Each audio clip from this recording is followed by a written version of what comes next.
अब की बार ट्रम्प सरकार। चौधरी यानी कि Donald Trump super power uncle same के बारे में मैं अपडेट्स आपको लगातार देते आ रहा हूँ। उसमें नया डेवलपमेंट ये आया है कि चाचा चौधरी बहुत ज़्यादा फ्रस्ट्रेट हो गए हैं, बहुत ज़्यादा परेशान हो गए हैं, क्योंकि वो जो क्रेडिट चाहते हैं, वो जो नोबेल पीस प्राइज़ के पीछे डेस्परेट हैं, वो उनको मिलने के आसार नज़र नहीं आ रहे हैं। इसलिए वो बहुत ज़्यादा परेशान हो गए।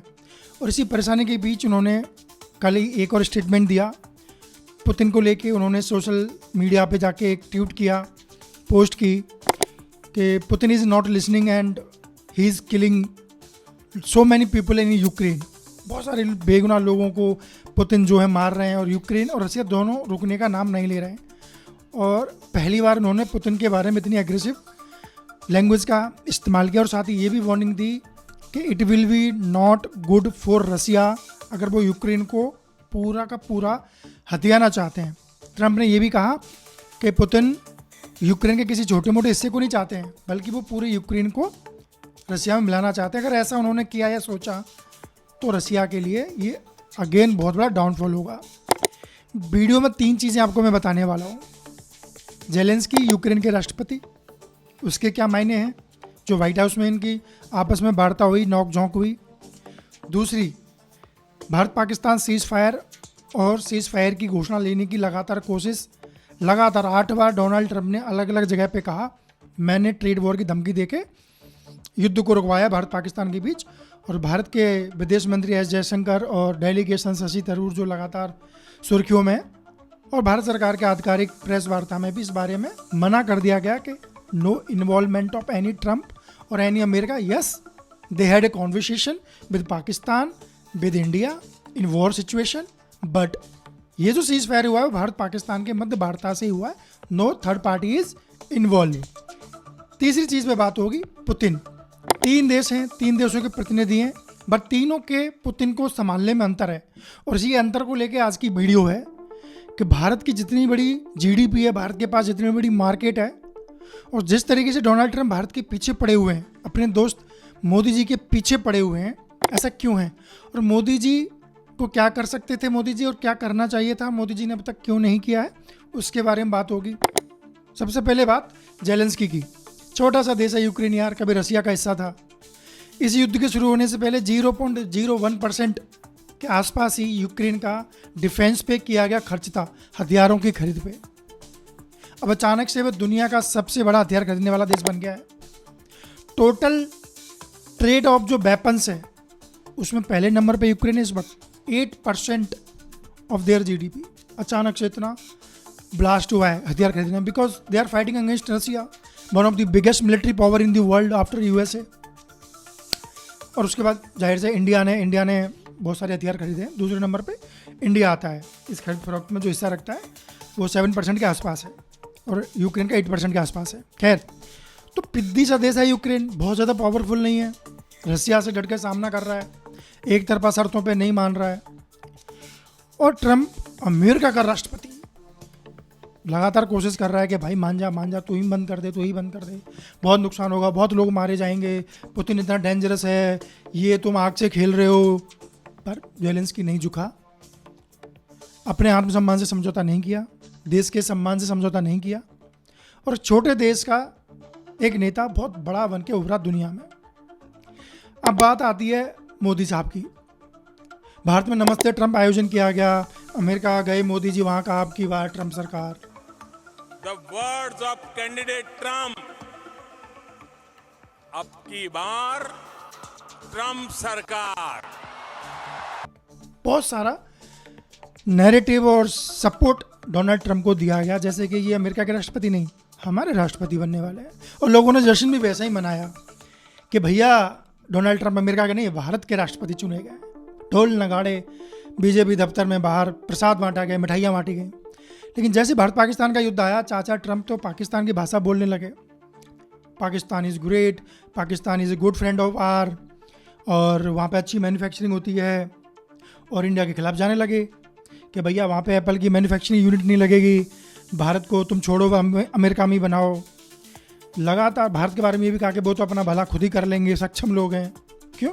क्योंकि भारतीय विदेश मंत्रालय ने और उन्होंने लगातार कहा कि किसी भी ट्रम्प या अमेरिका की, खुल के नहीं कहा, ये कहा कि थर्ड पार्टी की किसी की भूमिका नहीं है, सिर्फ बातचीत हुई थी। लेकिन सबसे इम्पोर्टेंट बात, किसी भी राष्ट्रीय अध्यक्ष का संदेश विदेश नीति के मामले में सबसे बढ़िया माना जाता है, कारगर माना जाता है। इस मामले में मोदी जी की चुप्पी ने हम सबको परेशान किया है। क्या हम यूक्रेन से कमज़ोर हैं? क्या हमारी जीडीपी, हमारी मार्केट, हमारी पावर, हमारी डेमोक्रेटिक जो सिस्टम है, क्या वो यूक्रेन से कमज़ोर है, कहीं कमतर है? बिल्कुल नहीं। अभी घोषणा की गई है नीति आयोग अध्यक्ष द्वारा that we have cross Japan in economy, हम जापान से बड़ी इकोनॉमी हो गए। There is a debate on के पर कैपिटा इनकम बहुत कम है जापान के मुकाबले, but still GDP is growing. अच्छी बात है यार। ये सब कुछ होने के बावजूद मोदी जी ने एक बार भी नहीं कहा कि इस सीज फायर में ट्रंप का कोई भी योगदान नहीं है। इनडायरेक्टली बोल देते। शशि थरूर भी तो इनडायरेक्टली अपने तरीके से अपनी सारी बातें रख रहे हैं, डिप्लोमेटिक तरीके से बात भी एक्यूरेट कर रहे हैं और किसी को बेकार भाषा में भी नहीं बोल रहे हैं, एकदम सही तरीके से, वैसी भाषा में भी बोला जा सकता है। मोदी जी बस आगे ये बोल दें कि बहुत तरह की बातें की जा रही हैं भारत पाकिस्तान के युद्ध विराम के लिए कि हमने वॉर रुकवा दी।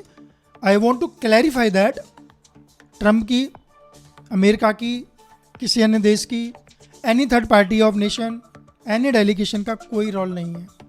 It is mutual decision by Pakistan and India and so on.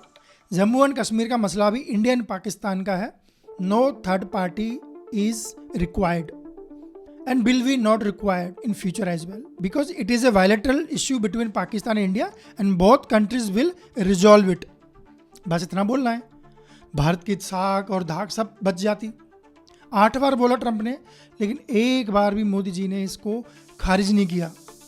उन्होंने आके ऑपरेशन सिंदूर के बारे में बहुत लंबी स्पीच दी, इसके बारे में भी कुछ बोल सकते थे कि ये सिर्फ 2 देशों के द्वारा किया गया सीज फायर था, किसी भी अन्य देश द्वारा इसमें भूमिका नहीं निभाई गई है। हाँ, सारथी वार्ता के लिए तमाम देशों द्वारा प्रयास किया गया, उसमें भी नाम लेने की जरूरत नहीं थी। So it could be a big diplomatic win win situation for India और उसकी साख, उसकी इमेज, उसकी पहचान थोड़ी उभरती, कमतर तो नहीं होती। अब आते हैं बात पुतिन की। पुतिन से भी लगातार ट्रंप वही कोशिश कर रहे हैं जो उन्होंने कोशिश भारत पाकिस्तान के बीच की, लेकिन पुतिन महोदय नहीं मान रहे हैं। बार बार कोशिश करते हैं ट्रंप साहब और वो बार बार बड़ा हमला कर देते हैं। और इसी बीच आकर उन्होंने इंटरव्यू में कह डाला, जो मैंने आपको शुरू में बताया कि Putin is playing very dangerous game, he wants to acquire complete Ukraine, और ये अगर हुआ तो बहुत बुरा होगा, गलत रास्ते पे। ये स्टेटमेंट दर्शाता है कि ट्रंप कितने फ्रस्ट्रेट हो चुके हैं। अगर इसी में मोदी जी ने भी थोड़ा सा बोल दिया होता कि कोई रोल नहीं है आपका ट्रंप साहब, दोस्त, मेरे ग्रेटेस्ट फ्रेंड डोनाल्ड ट्रंप, इसमें आपकी कोई भूमिका नहीं है, तो कितना अच्छा रहता, कितना मज़ा आता। अमेरिका के सहित पूरी दुनिया को स्पष्ट संदेश मिल जाता भारत की तरफ से।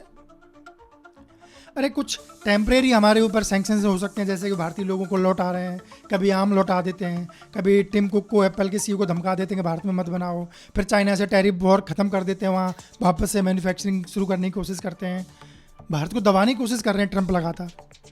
जब दबाने की कोई कोशिश करे तो झुकते मत जाओ, जितना झुकने की कोशिश करोगे उतना ही कोई तोड़ने की कोशिश करेगा। Stand like Putin, stand like Ukraine, Zelensky, उसकी तरह खड़े हो जाइए। भारत को दुनिया की जरूरत हो ना हो, पर दुनिया के विकसित देशों, बड़ी अर्थव्यवस्थाएं जो आज के समय में एक सस्टेनेबल जीडीपी ग्रोथ से जूझ रही हैं, संघर्ष कर रही हैं, उन्हें भारत की ज़रूरत है। अगले 3-4 दशक तक भारत की ज़रूरत ऐसे देशों को बनी ही रहेगी, इंक्लूडिंग अमेरिका, यूरोपीय यूनियन, इवन हमारा एनिमी चाइना। इनको लगातार भारत की ज़रूरत बनी रहेगी ग्लोबल ट्रेड में। दे कांट इग्नोर इंडिया। कुछ समय के लिए कुछ किया जा सकता है, बोला जा सकता है, but in long term they can't ignore India, ना ही अलग थलग कर सकते हैं, because we have one of the largest economy, we have the one of the largest market. They want to sell their cars, their chips, their mobile phones, their services, they want to sell their cosmetics, medicines, they want to sell their weapons, everything they want to sell to India because India has huge market, huge youth जो उनको कहीं और मिलेगा ही नहीं। So, my dear Prime Minister Narendra Modi ji, please make a clear-cut statement that there was no third-party role in ceasefire between India and Pakistan. And please try to behave like a statesman, the Prime Minister of India, and like Putin and Zelensky. You are not big than Putin and Zelensky for us. You are the Prime Minister of India, largest democracy in the world, one of the largest GDP, one of the largest market, and one of the biggest democracy in the world. You don't need to fear. They need to fear. Diplomatic तरीके से सब कुछ किया जा सकता है. ये थी स्टोरी पुतिन, जेलेंस्की और हमारे मोदी साहब की. आप क्या क्या कहना है इस बारे में? क्या भारत से चूक हुई? भारत को क्या पुतिन की तरह और जेलेंस्की की तरह क्लियर कट मैसेज देना चाहिए था अमेरिका को? आपका क्या मानना है? कमेंट करके मुझे बताएं. ऐसे ही वीडियोस के लिए चैनल पे बने रहें, सब्सक्राइब कर सकते हैं. नई वीडियो तक के लिए नमस्कार.